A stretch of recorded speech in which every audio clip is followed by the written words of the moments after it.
जय माता दी समस्त को देवांजलि कुकिंग चैनल को स्वागत करुच्ची सांग मैंने आज मुझे सहित दही बैगण बेसर रेसिपी शेयर करी बनइबा बहुत सहज सेमती तो मुझे बैगण बहुत सारा रेसिपी शेयर कर सारी दही बैगण भी 2-3टा रेसिपी शेयर कर सारी बिना प्याज रसुण रे प्याज रसुण देकी जदि आपण मैंने देखी ना एंड स्क्रीन रे देदेवी कि आप चैनल को विजिट करेंगे।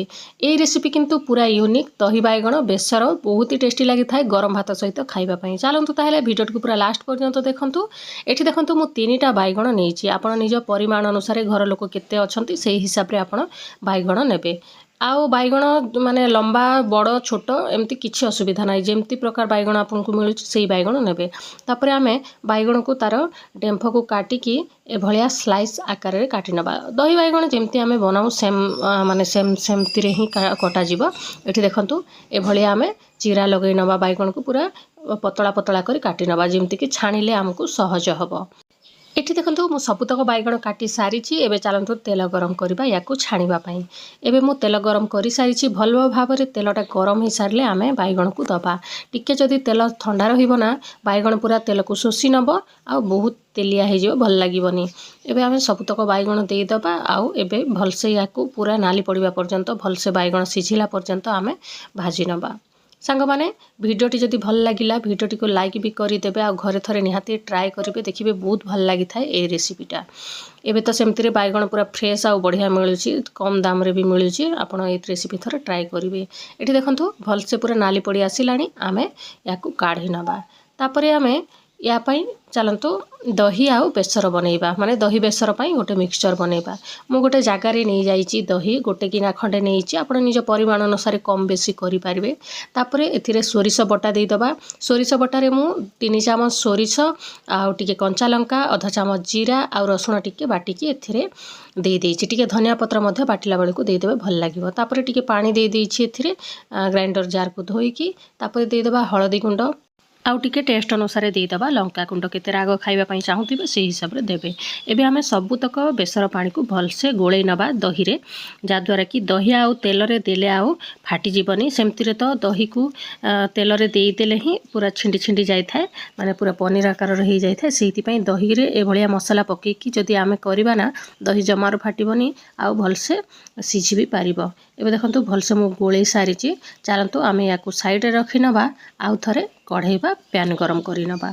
एबे मु पैन रे जो तेलटा बेसी थिला ताकू काढ़ी नहीं आउ से तेल रे दे देइछि पंचफोटन आधा चामच टिके। तापर टिके हेंगू दे देबा सुंदर बास्ना आसीबो। तापर 2टा लंका मध्य दे देइछि आउ एबे दे देबा भृषंग पत्र सुंदर बास्ना आसीबो। सेमती रे बेसर रे टिके भृषंग पत्र पकेले बहुत सुंदर बास्ना आसी थाए। तापर एथिरे आमे दे देबा रसुण को छेचिके 2-3 चामच खंडे रसुण मु छेचिके देइछि तार द्वारा फ्लेवरटा बहुत भलो आसीबो आम एही दही बैगण बेसर रे। देखंतु भलसे मु भाजी नेइछि। एटा भाजी हो सारा पर टिके आम लंका गुंड देदबा फ्लेम को पूरा लो रखिबा आउ जो बेसर मिक्सचरटा थिला ताकू एथिरे आम ढाली दबा। फ्लेम को लो ही रखिबे जहा द्वारा आउ दहीटा फाटीबनी। एबे भलसे मु गोळै सारिछि। एबे एथिरे जो आम मिक्सचरटा बनैथिले सेथिरे टिके पानी देइकी या ऊपर देदबा भलसे एबे मिक्स करि नबा। एबे आपण फ्लेम को हाई करि पारबे काहेकि ना आम ठंडा पानी देइछे। तापर एथिरे देदबा स्वाद अनुसार लुण एई समय आपण जतिके लुण दबा कथा सेतिकी देदेबे। तापर याको आमे फुटिबा पई दबा भलसे फुटिले जाइके आमे बैगण को पकेइबा।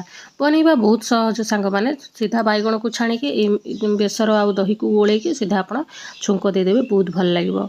एबे देखंतु भलसे पानीटा फुटी आसिलाणी। एबे आउ थरे ताकू मिक्स करि नबा। बेसर को तो भजा जाए नहीं सेमती सिझा जाए पानी रे आउ ए भलिया टिके सिझेई देले बहुत भल लागिवो। तापर एथिरे आमे छाणी के रखि देबा बैगण को देई दबा आउ भलसे मिक्स करि नबा।